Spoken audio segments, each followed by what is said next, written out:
اس وقت نصف شب سے زیادہ بیت چکی تھی جب جرم کے خلاف مہم چلانے والے رپورٹر جیک بینٹ کے بٹلر نے مجھے اور میرے پارٹنر لیری کو رپورٹر کی رہائش گاہ کے دروازے پر خوش آمدید کہا۔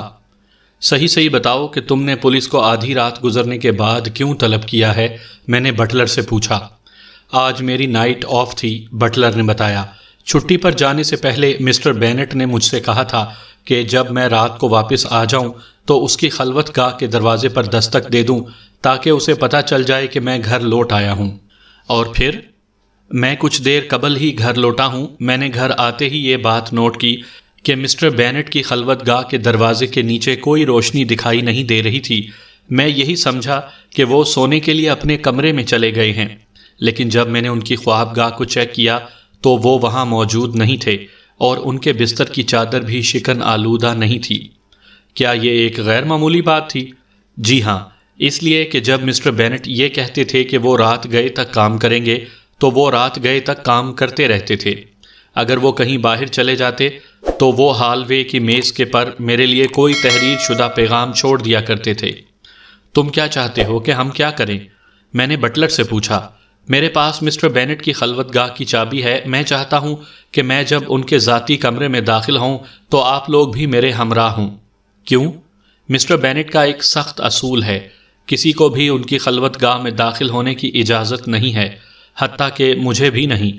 میں ان کے لیے پریشان اور فکر مند ہوں اور چاہتا ہوں کہ جب میں اندر کمرے میں جاؤں تو پولیس ڈپارٹمنٹ سے بھی کوئی میرے ساتھ ہو۔ میں نے یہ سن کر شانے اچکا دیے۔ پھر لیری اور میں بٹلر کے پیچھے پیچھے اس کمرے کے دروازے تک پہنچ گئے جو ہمارے بائیں جانب واقع تھا۔ بٹلر نے کمرے کے دروازے کے تالے میں چابی گھمائی اور کمرے کا دروازہ کھول دیا۔ کمرہ مکمل تاریکی میں ڈوبا ہوا تھا۔ تم یہیں باہر ٹھہرو، میں نے بٹلر سے کہا۔ لیری، تم میرے ساتھ اندر چلو، مگر ذرا دھیان سے۔ ہم کرائم رپورٹر کی خلوت گاہ میں داخل ہو گئے۔ لیری نے بائیں جانب ہاتھ بڑھاتے ہوئے ایک سوئچ کو کھٹکے کے ساتھ دبا دیا۔ کمرہ روشنی میں نہا گیا۔ جیک بینٹ کی خلوت گاہ سیاہ شاہ بلوط کی لکڑی کی پینٹنگ سے فرنشڈ تھی۔ بائیں جانب سیاہ چمڑے کا صوفہ رکھا ہوا تھا، داہنی جانب ایک فائلنگ کیبنٹ تھی اور سامنے مہاگنی کی ایک بڑی سی میز تھی جس پر ایک کمپیوٹر رکھا تھا۔ میز کے اوپر جیک بینٹ اوندھے منہ پڑا تھا۔ اس کی پیٹھ میں لفافہ کھولنے والا چاقو دستے تک گڑا ہوا دکھائی دے رہا تھا۔ سامعین کرام، آپ سن رہے ہیں ایک اردو کہانی اعلی کار۔ مجھے امید ہے آپ کو میری یہ کاوش پسند آئے گی۔ آپ نے اگر ابھی تک میرا چینل مائی وائس سبسکرائب نہیں کیا تو ابھی میرے چینل کو سبسکرائب کر کے بیل نوٹیفیکیشن آن کر لیجئے تاکہ آنے والی ہر نئی کہانی کی اطلاع بروقت آپ تک پہنچ سکے۔ پولیس اسٹیشن فون کرو، میں نے اپنے پارٹنر لیری سے کہا، اور بٹلر کو یہاں سے دور رکھو۔ لیری کمرے سے چلا گیا اور میں نے جیک بینٹ کی لاش کی اطراف کا تیزی سے جائزہ لینا شروع کر دیا۔ کرائم رپورٹر کا داہنا ہاتھ اس کے سر کے پاس میز پر رکھا ہوا تھا۔ قریب سے جائزہ لینے کے بعد میں نے یہ بات نوٹ کی کہ اس نے میز کی سطح پر اپنی انگلی کے ناخن سے کرید کر کچھ لکھنے کی کوشش کی تھی۔ وہ بظاہر کوئی ہنسا لگ رہا تھا۔ کمپیوٹر کے بائیں جانب میز پر 3 عدد فائل فولڈرز موجود تھے۔